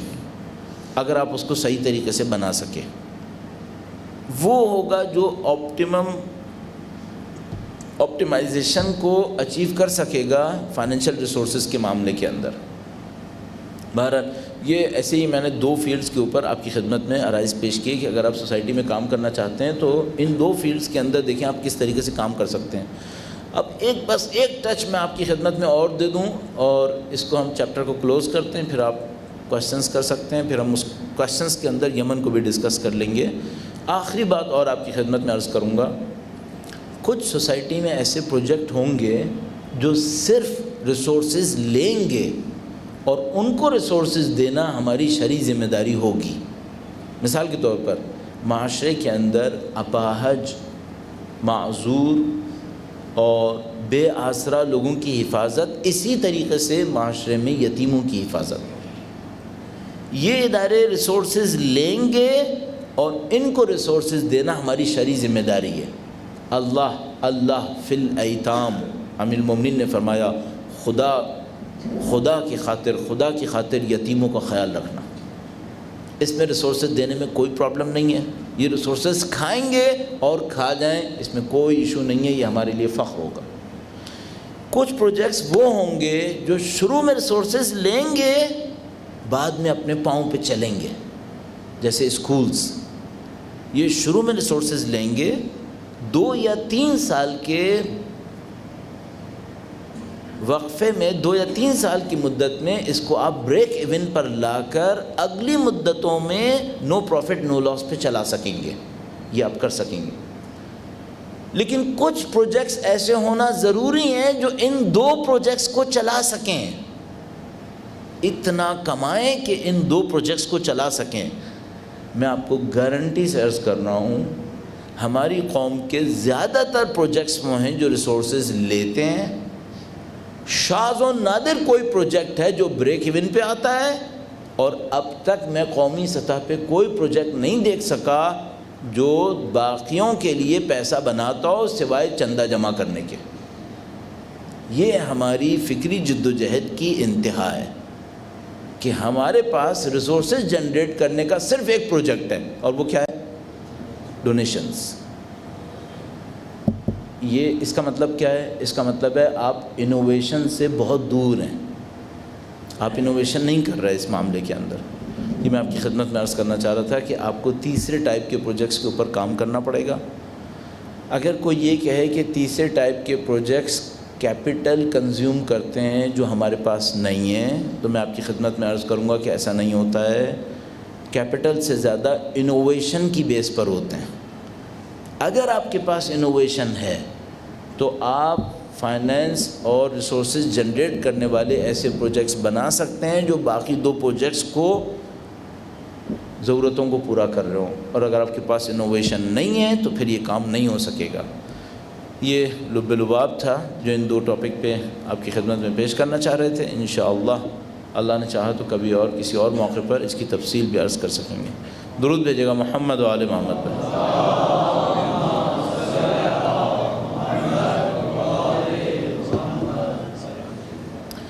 برادر کہہ رہے ہیں کہ سوال جواب اگر آپ میں سے کچھ دوست احباب کرنا چاہیں۔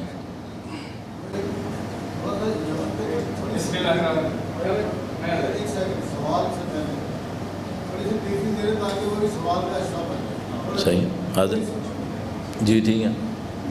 بسم اللہ الرحمن الرحیم۔ بنیادی چیز یہ ہے کہ جو لب لباب ہے وہ ہم وہیں کے وہیں ہیں۔ آپ کے ریسورسز کہاں خرچ ہو رہے ہیں اس کو صحیح آئیڈینٹیفائی کریں۔ اسپیس آپ کے پاس اتنی معمار ہے کہ بلڈنگس ہے، کیا آپ اس کو پرائمری اسکول پہ نہیں استعمال کر سکتے تھے؟ نہیں کرتے۔ آپ کی مجالس ہوتی ہے، اسٹیریوٹائپ مجالس ہوتی ہے، نظریات سے ہٹ کے ہوتی ہے۔ آپ کی میکسیمم پوپولیشن جو آتی ہے آپ کلیکٹ کریں تو ہمارے سو کارڈ علماء نے اتنے پیسے کماتے ہیں کہ ان کے لیے 10 محرم ایک بہت بڑا عید ہوتی ہے۔ یہ اتنی کلیکشن ہوتی ہے، آپ کیلکولیٹ کریں اربوں کے حساب سے۔ لیکن نالائکی کی انتہا دیکھیں کہ آج بھی کوئی اچھی شیعہ یونیورسٹی نہیں ہے۔ میں نے دیکھا ہے منہاج القرآن بنائی گئی، میں نے دیکھا ہے جماعت اسلامی نے سکون کی ایک لائٹ بچھا دی۔ کیا کیا ہے ہمارے علماء نے؟ یہ علماء ہی پاکستان خاص کر یہ ہماری ذلت و رسوائی کا بحث ہے۔ نظریات کیا ہے؟ نظریات یہ ہوتے ہیں، ہم نے یہ لاہور میں جب بھی آپ کسی کو بولنے کا موقع دیں یہ کیس روٹین کا ہے، میرے لیے تو روٹین ہے، مجھے کوئی مشکل نہیں ہے۔ بالکل صحیح۔ آپ اپنے جو کریکس آئے ہیں نا ہمارے اس میں، میرا اپنے خیال ہے کہ آپ جو کچھ ارشاد فرما رہے ہیں یہ شاید اگر 100% نہیں تو کم سے کم 90% لوگ تو جانتے ہیں۔ اگر آپ کے پاس کوئی نئے بات کے لیے کوئی سجیشن ہے تو وہ دے دیجیے۔ آپ نے جو سجیشن دی ہے نا وہ دیکھیں، جب تک نئی سجیشن میری بات صرف ایک گزارش ہے، آپ ٹیکنوکریٹس نہیں بنائیں گے، آپ کی ارننگ کہاں ہوگی؟ آپ کی انڈسٹری نہیں ہوگی، ارننگ کہاں ہوگی؟ یہ تو ہماری جو حکومت ہے ہمیں لمبی لمبی تقریریں کرتی ہے، قرضے لے آتی ہے، اسی پہ یہ بلندے لکھتے ہیں۔ آپ کی تو بیس ٹوٹ رہی ہے پاکستان کی اولاد۔ کیا ہم شیعان محمد و آل محمد جنہوں نے ہمیشہ معاشرے کو سپورٹ دی ہے، پروگریسو سپورٹ دی ہے، یہ ڈیٹوریٹیو لائن پہ آ گئے؟ تو اس کے لیے آپ نے جو ابھی دیے ہیں سجیشن، یہ تو آپ مطلب یہ سافٹ ویئر کریں، فلان کریں، یہ کریں، میکسو ڈفرینس آپ کی بیسک چیز سافٹ ویئر کیا ہوگا؟ جی سر۔ تو اس لیے اب آپ کہتے ہیں انجمن وظیفہ ایسا تھا آپ کا سرکار، میں آپ سے صرف یہ عرض کروں گا یہ بیچارے، ہاں یہ سوال نہیں ہے، اصلا یہ سوال ہے ہی نہیں۔ عزیزم خدا کا واسطہ آپ پلیز رحم کریں ان پہ۔ جی جی وظیفہ سادات کی اتنی کنٹریبیوشن ہے، ہمارے ڈائریکٹر ہوتے تھے علی قاسم صاحب، جی جی جی، وہ بھی اس کے پیسے دیتے تھے۔ ہم انجینئرنگ یونیورسٹی میں جب پڑھتے تھے ہمیں بھی تھوڑی بہت ایڈ ملتی تھی۔ بہت ایکٹیو ادارہ ہے جس نے ہمارے غریب طلباء کو ایک مانیٹری سپورٹ دی ہے، یا ہمارے 90% لوگ ہیں بیچارے دھاتوں سے آتے ہیں۔ اگر مختصر سوال کریں، سوال نہیں کیا ہے، سوال ہے ہی نہیں آسان۔ سوال یہ ہے کہ آپ نے پریکٹیکل کون سا وے آؤٹ کیا ہے کہ how can we reorganise our self? یہ اقتصادی سطح پہ کیا کریں، تعلیمی سطح پہ کیا کریں، اور سماجی سطح پہ ہماری کیا کنٹریبیوشن، ہم کیسے انڈکشن کریں، اس پہ آپ نے کچھ نہیں کہا، آپ نے ماشاءاللہ گھنٹہ تک جی بالکل سر، اس کی ہم نے بات جی بالکل سر، اللہم صلی علی محمد۔ اصل میں مجھے 19 سال ہو گئے یہاں پر پاکستان میں، اور اس 19 سال میں آپ سمجھ سکتے ہیں کہ اندازاً 30 ملکوں میں اور پاکستان میں تو اپنا ہی گھر ہے، میں بہت حرکتیں دیکھ چکا ہوں، کر چکا ہوں، سن چکا ہوں، ٹھیک، میرے لیے کوئی ایشو نہیں ہے، لیکن صرف ایک بات عرض کروں گا، اس سے آپ کا وقت ضائع ہوگا، آپ کا وقت ضائع ہوگا۔ اور یہ میں ایک اور بات بھی عرض کرتا چلوں، وہ یہ کہ میں آپ کی خدمت میں ریکویسٹ یہ کروں گا کہ اگر آپ یہ ڈسکشنز واقعاً کروانا چاہتے ہیں تو بعد میں اس کو لکھوا کر بکلیٹ کی فارم میں لے آئیے، تاکہ ہمارے جیسے یہ دوست اگر کوئی کہے کہ آپ نے کیا کہا تو آپ بکلیٹ پکڑا سکیں کہ بھئی یہ بکلیٹ دیکھ لیجئے کہ اس میں کچھ کہا یا نہیں کہا، تو آپ کو پتہ چل جائے کہ بھئی آپ نے سماج کی تبدیلی کے لیے کیا کہا۔ تو اب ظاہر ہے کہ جب آپ نے پڑھ لیا ہوگا تو پھر آپ کو سمجھ میں آ جائے گا کہ بھئی اس میں کچھ تھا یا نہیں تھا، اور پھر بعد میں آپ اس کے حساب سے سوچ بھی سکیں گے انشاءاللہ۔ میں یمن کے حوالے سے چند پوائنٹس عرض کر دیتا ہوں۔ جی فرمائیے۔ یمن کے حوالے سے ایک بار پھر درود بھیجے گا، محمد و آل محمد صلی علی محمد۔ یمن ظاہر ہے کہ اس وقت ہم سب کے لیے بہت زیادہ حساس موضوع بھی ہے، جیسے کہ انہوں نے فرمایا۔ میں صرف لب لباب آپ کی خدمت میں عرض کروں، آپ کے اور ہمارے لیے جو اس وقت سب سے اہم کوشچن ہے وہ یہ کہ کیا ہونے والا ہے۔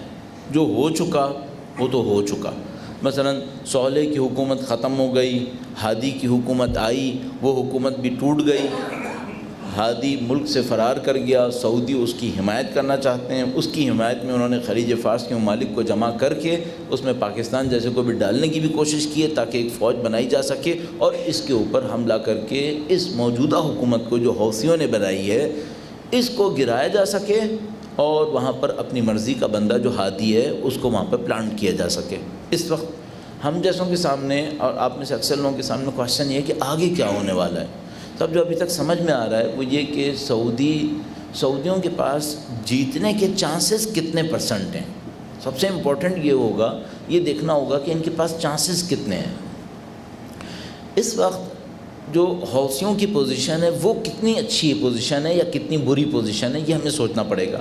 اچھا، میں اس کے اوپر تفصیل سے تقریباً 1 گھنٹہ بول چکا ہوں زاویہ پورام کے اندر، تو اگر کسی کو بہت تفصیل چاہیے تو وہ وہاں پہ جا کے دیکھ لے، لیکن میں آپ کو صرف نیٹ رزلٹ دینے کی کوشش کر رہا ہوں بغیر دلائل کے جو میں وہاں دے چکا ہوں۔ وہ یہ کہ میرے اپنے خیال میں بغیر کسی جذباتیت کے سعودیوں کے پاس جیتنے کا چانس 10% بھی نہیں ہے، میرا اپنا ہی خیال ہے۔ سعودیوں کے پاس جیتنے کا چانس، اس جنگ کو جیتنے کا چانس 10% بھی نہیں ہے۔ اچھا، اب اس کے دلائل کیا ہیں وہ جا کے آپ تفصیل سے دیکھ لیجیے گا۔ جو فیوچر میں ہوگا وہ یہ ہوگا کہ جو مجھے سمجھ میں آتا ہے وہ یہ کہ یہ بمباری کریں گے، وحشیانہ بمباری۔ اس وحشیانہ بمباری میں میرے حساب سے،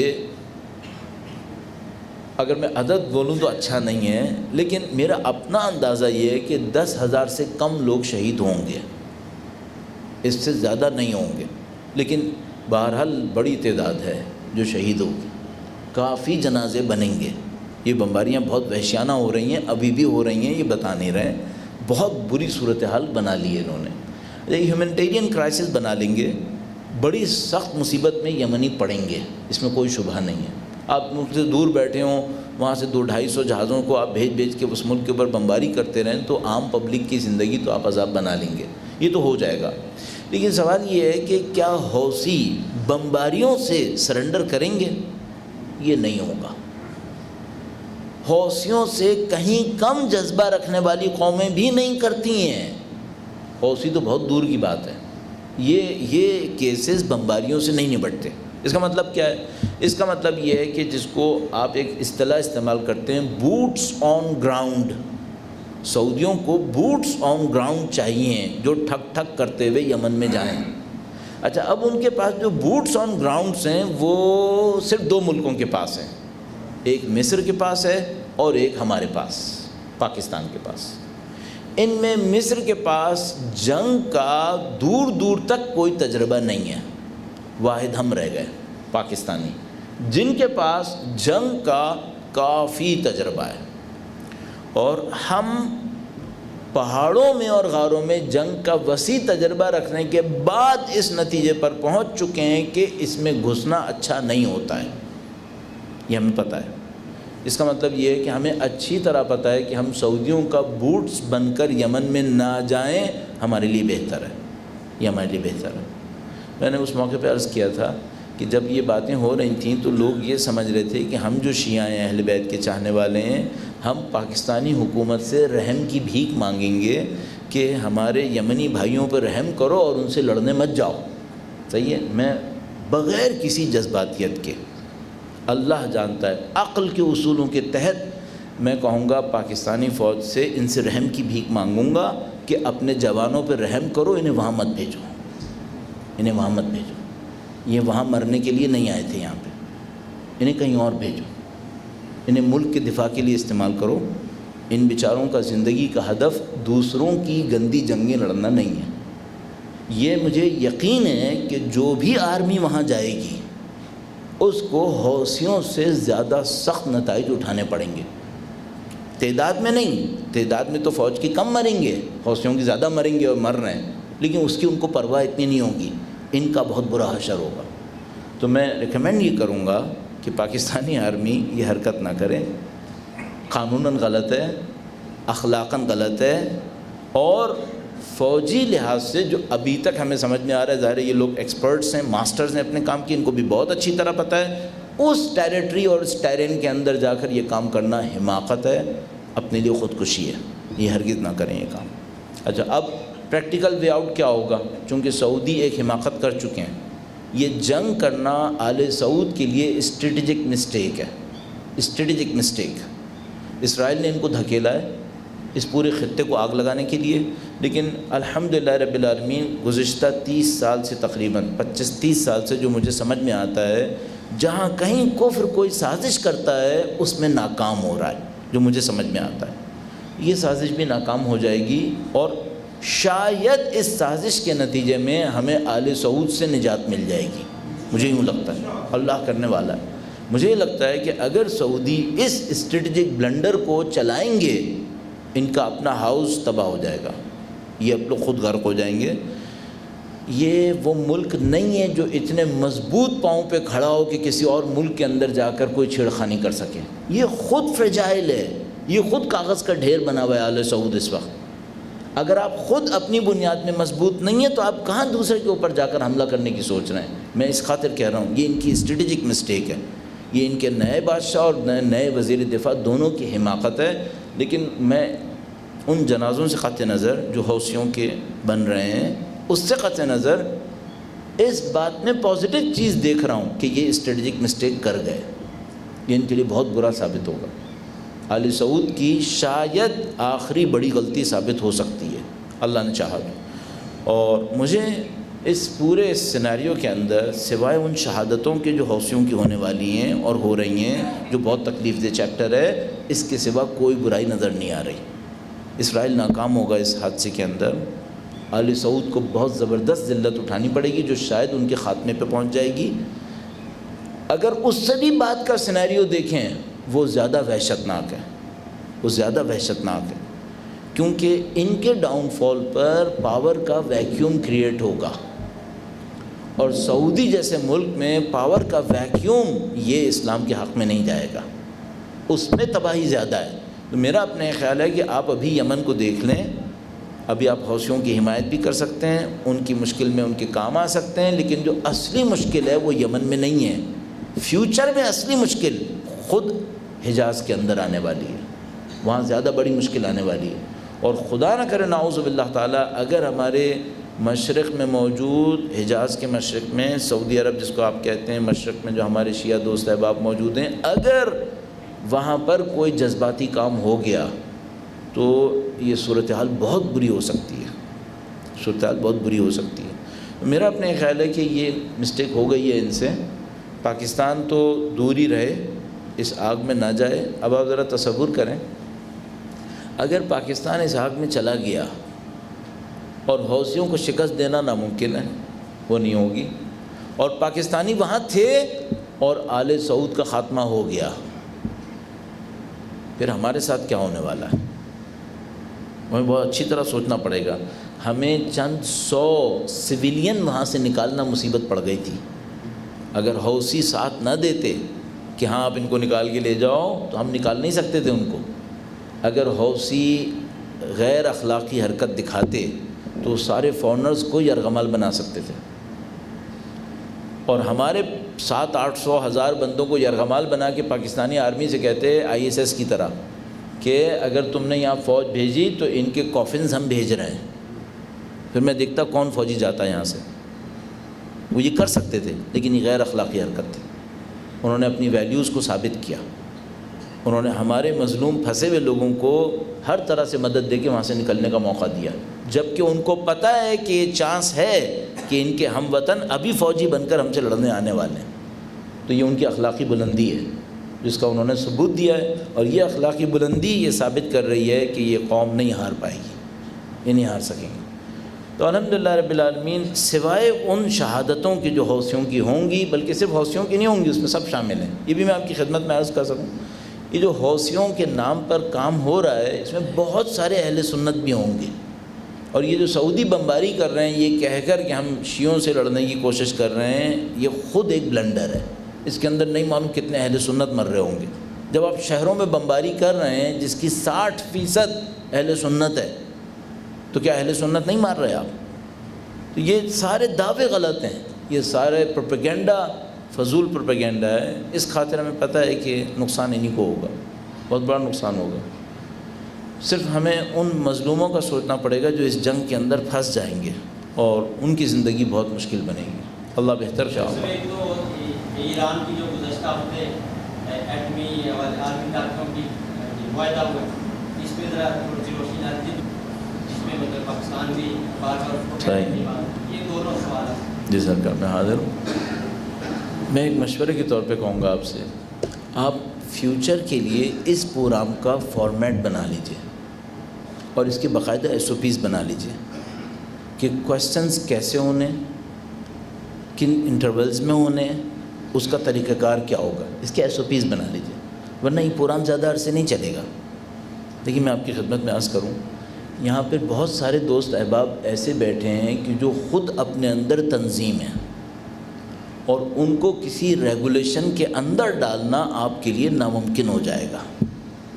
تو آپ کو یہ کرنا ہوگا کہ پہلے دن سے ریگولیشن بنانے ہوں گے، ورنہ یہ میں آپ کی خدمت میں عرض کر رہا ہوں یہ پروگرام زیادہ عرصے نہیں چل پائے گا. سوالوں کے اندر ہی یہاں پر اتنے جھگڑے شروع ہو جائیں گے کہ آپ اگلا پروگرام کرنا بھول جائیں گے. پھر تو اس سے پہلے کہ دوسرا پروگرام آپ کریں، اس کے SOPs اچھی طریقے سے بنا لیجئے اور ان SOPs کو نافذ کر لیجئے گا، تاکہ آپ کی اس پروگرام کے کنٹینیوٹی کی گارنٹی آپ کو مل جائے. اچھا، ایرانیوں کی جو یمنی پالیسی ہے وہ کیا ہے؟ اچھا، ہم لوگوں کو اندر سے معلوم ہے کہ ایرانی فرقہ واریت نہیں چاہ رہے. ہمیں معلوم ہے اگر ایرانیوں کو فرقہ واریت کرنی ہوتی تو وہ حماس کا ساتھ نہ دیتے کہ جو اہل سنت سے تھے. اگر ایرانیوں کو فرقہ واریت کرنی ہوتی تو وہ بڑا اچھا سید حسن نصر اللہ نے ارشاد فرمایا، انہوں نے کہا کہ یہ جو سعودی ہیں جو شیعوں سے لڑنے جا رہے ہیں، یہ شاہ ایران جو شیعہ تھا اس سے کیوں دوستی بنائے ہوئے تھے؟ اس کا مطلب معاملہ شیعہ سنی کا نہیں ہے، معاملہ صرف امریکہ کا ہے کہ جو امریکہ اور اسرائیل کے ساتھ ہے اس سے سعودیہ کی بنتی ہے، اور جو ان کے خلاف ہے اس سے ان کی نہیں بنتی ہے. تو سعودی عرب کی حماس سے نہیں بنتی ہے، اور سعودی عرب کے اخوان مسلمین سے بھی نہیں بنتی ہے، لیکن سعودی عرب کی باقی لوگوں سے بنتی ہے. معاملہ یہ نہیں ہے کہ ظاہر شیعہ سنی کا ہے، معاملہ اس بڑی مشکل کا ہے جو امریکہ اور اسرائیل کی صورت میں ہے. اب ظاہر ہے کہ ایران امریکہ اور اسرائیل کے اگینسٹ جا چکا ہے، اور اس کے اگینسٹ جانے کی صورت میں جو بھی طاقت اس کے خلاف سر اٹھائے گی ایران اس کا ساتھ دے گا، قطعاً ساتھ دے گا.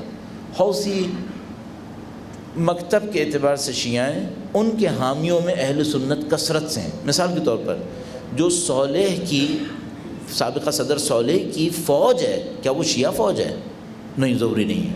کثرت سے اہل سنت ہیں، وہ بھی حوثیوں کا ساتھ دے رہے ہیں ہادی کی وفادار فوج کے مقابلے میں. حوثیوں کو بھی پتہ ہے کہ ان کا کام شیعہ سنی کی بیس پہ نہیں ہے، یہ سب کو پتہ ہے. ایرانیوں کی پالیسی بہت کلیئر ہے، اگر کوئی امریکہ اور اسرائیل کے خلاف اٹھ کے کام کر رہا ہے اور کوئی مظلوم واقع ہو رہا ہے، ایران اس کا ساتھ دے گا۔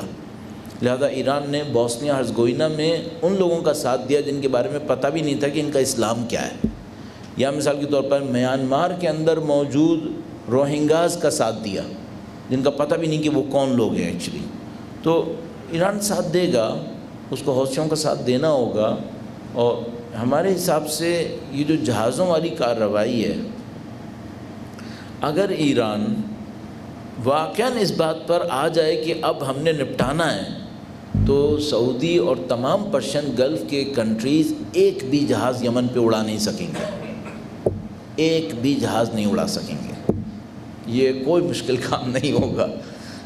ایران نے 8 سال جنگ لڑی ہے فضائیہ کے بغیر۔ جنگ کے پہلے 100 دن کے اندر ایرانی فضائیہ فلیٹ ہو گئی تھی، اور ایران نے بغیر فضائیہ کے جنگ لڑی ہے۔ بغیر فضائیہ کے جنگ لڑنے کا مطلب یہ ہے کہ انویڈنگ ایروپلینس یا فائٹرز کے مقابلے میں آپ کے پاس فائٹرز نہیں ہیں، آپ نے زمین پہ کھڑے ہو کے لڑنا ہے۔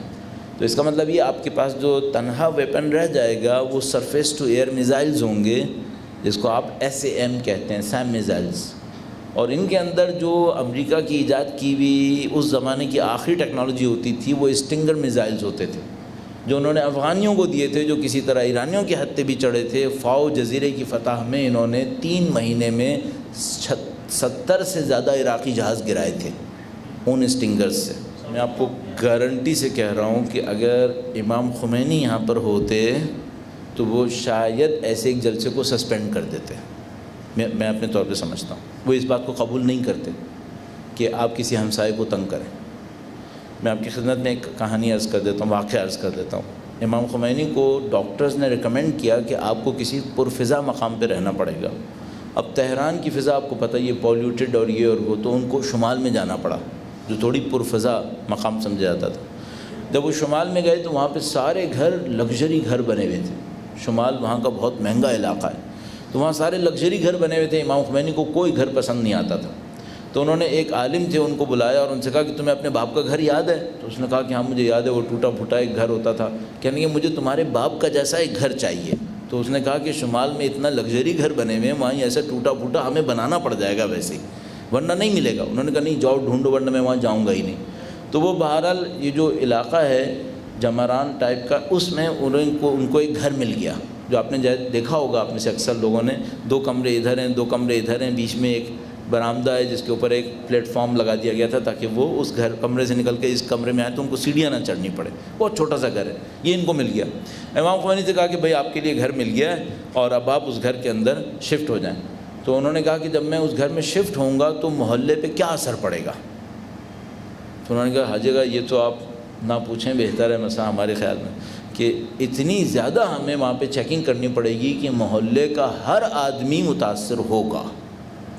انہوں نے کہا کہ ٹھیک ہے، تو پھر ایسا کریں کہ پہلے جانے سے پہلے آپ سارے محلہ والوں کو جمع کریں، اہل محلہ کو جمع کریں۔ اہل محلہ کو جمع کیا گیا۔ امام خمینی نے اپنے سیکیورٹی ایکسپرٹ سے کہا کہ آپ ان سب کو بریف کریں کہ آپ وہاں پہ کیا کرنے والے ہیں۔ تو انہوں نے بتایا کہ ہم ایسے چیک پوسٹ لگائیں گے، پھر جو آپ کے مہمان آئیں گے ان کو یہ کرنا ہوگا، پھر جب آپ لوگ ہوں گے آپ کو یہ کرنا ہوگا، اور آپ کے گھروں میں یہ ہوگا۔ داستان انہوں نے سنائی۔ امام خمینی نے پوچھا کہ اب ان سب سے رضایت لیں، کیا یہ راضی ہیں کہ میں آ جاؤں ان تمام مصیبتوں کے ساتھ؟ آپ سمجھ رہے ہیں؟ اور وہ اپنی رہائش کے دوران مسلسل اپنے ہمسایوں سے اس بات پر تجاویز لیتے رہے کہ کسی کو مشکل ہے تو مجھے بتائے کہ میں اس کو کسی بہتر طریقے سے حل کر لوں۔ میرا خیال ہے عزیزان محترم، آپ اسلامی تحریک کے ایک سینٹر ہونے کے ناطے اپنی ذمہ داری سمجھیں کہ آپ کے ہمسائے آپ کے ہاتھوں پریشان نہ ہوں، اس کے اوپر اہمیت دیجیے گا۔ اور اگر خدا نہ کرے یہ گاڑی وہ تھی جس میں میں آیا تھا تو میں بہت شرمندہ ہوں کہ اگر ایسا ہوا ہے۔ میرے خیال میں ایسا نہیں ہوا، ہم وہ والی نہیں تھی، تو آپ اس کا زیادہ خیال کر لیجیے گا۔ اچھا ممکن ہے کہ آپ میں سے کسی کی بھی گاڑی نہ ہو، ممکن ہے نہ ہو، لہٰذا میں اس کو سیف سائڈ پہ رکھوں۔ ممکن ہے کہ نہ ہو اور ان کو غلط فہمی ہو گئی ہو، لیکن اگر ہے تو پھر ہم سے غلطی ہوئی، ہم لوگوں کو قبول کر لینا ہوگا۔ درود بھیجیے گا محمد و آل محمد صلی اللہ محمد آل محمد۔ پتہ نہیں کون لیڈ کون کر رہا ہے، پتہ نہیں وہ ہاتھ اٹھایا انہوں نے۔ سوال ہے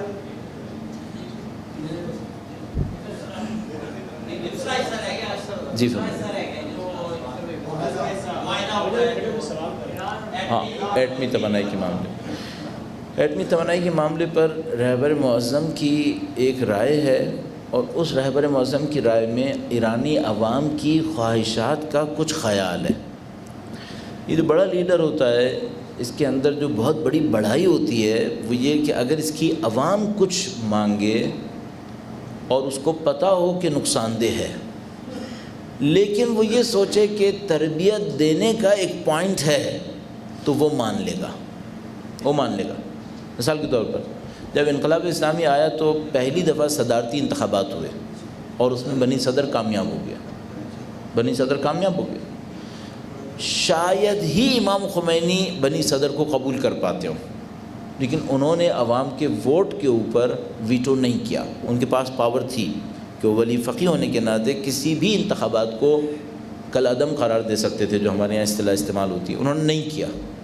اسی طریقے سے جب آیت اللہ منتظری کا انتخاب ہوا جانشینی کے لیے تو امام خمینی کی رائے پازیٹیو نہیں تھی ان کے بارے میں، لیکن انہوں نے مجلس خبرگان کی رائے کا احترام کیا، یہاں تک کہ مجلس خبرگان نے خود ہی بعد میں آیت اللہ منتظری کو اس پوسٹ سے عزل کیا. اور بنی صدر کے اندر بھی جب پبلک بے انتہا مظاہروں پر آئی تو خود بنی صدر ایران چھوڑ کر فرانس چلا گیا. میرا اپنے خیال ہے جو ابھی تک مجھے سمجھ میں آتا ہے، رہبر معظم ان مذاکرات اور ان کے نتیجوں سے کوئی امید افزا نتیجہ حاصل ہوتا نہیں دیکھ رہے، وہ نہیں دیکھ رہے. لیکن چونکہ ایرانی عوام کے اندر اس کی خواہش بے انتہا ہے، لہذا وہ اس کو ٹیسٹنگ پیریڈ کے طور پہ گزروا دیں گے. رہبر معظم یہ چاہ رہے ہیں، جو مجھے ابھی تک سمجھ میں آ رہا ہے، وہ یہ کہ ایرانی قوم اس تجربے سے بھی گزرے اور اس سے کچھ سیکھنے کی کوشش کرے. اگر آپ ان کے جو تقاریر ہیں جو ایٹمی توانائی اور اس کے مذاکرات کے حوالے سے ہیں ان کو جمع کریں تو انہوں نے واضح طور پر کہا ہے کہ ہم اس سے کسی نتیجے کی، مثبت نتیجے کی امید نہیں رکھ رہے مذاکرات سے.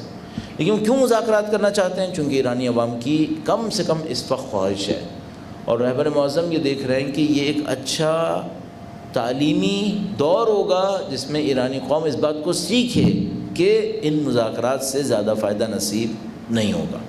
تو بہرحال ایک ایگریمنٹ ہو گیا ہے، ایران اس کا احترام کرے گا، اس ایگریمنٹ کو لے کے چلے گا، لیکن یہ ہمیں معلوم ہے کہ اس ایگریمنٹ سے مسائل حل نہیں ہوں گے.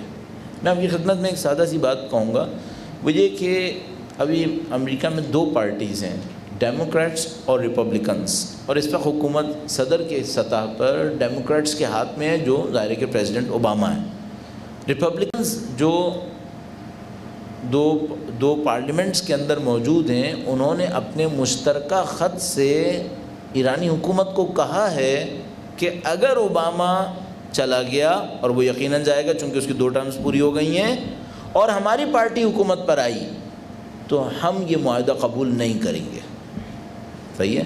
یہ امریکی نظام کی استکباری کیفیت ہے، یہ امریکی نظام کی استکباری کیفیت ہے کہ اس کے اندر کی پارٹی اپنے صدر کے کیے ہوئے انتخابات، مذاکرات اور معاہدے کے اوپر پہلے سے خط بھیج رہی ہے کہ ہم اس معاہدے کو قبول نہیں کریں گے. تو کیا ہم اتنے خوش بین رہیں کہ امریکہ اس کو لے کے چلے گا اور ہمارے لیے بہتری کر لے گا؟ میرا اپنے خیال ہے کہ کہیں نہ کہیں جا کر یہ مذاکرات مصیبت میں ڈالیں گے.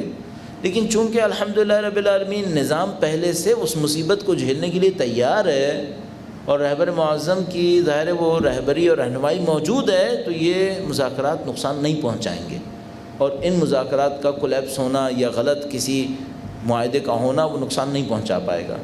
اب باقی یہ کہ ایک تجربہ ہے جس سے سب گزر رہے ہیں، ایرانی قوم گزرے گی اور اس کے بعد دیکھیں اس سے کیا نتائج حاصل ہوں گے.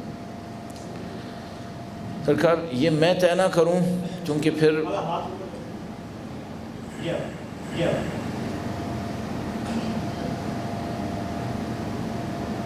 سرکار باقر الصدر کی معاشیات کی کتاب سے میں چند گزرا ہوں، لیکن سوال کرنے سے پہلے میں کچھ تمہیداً عرض کروں گا.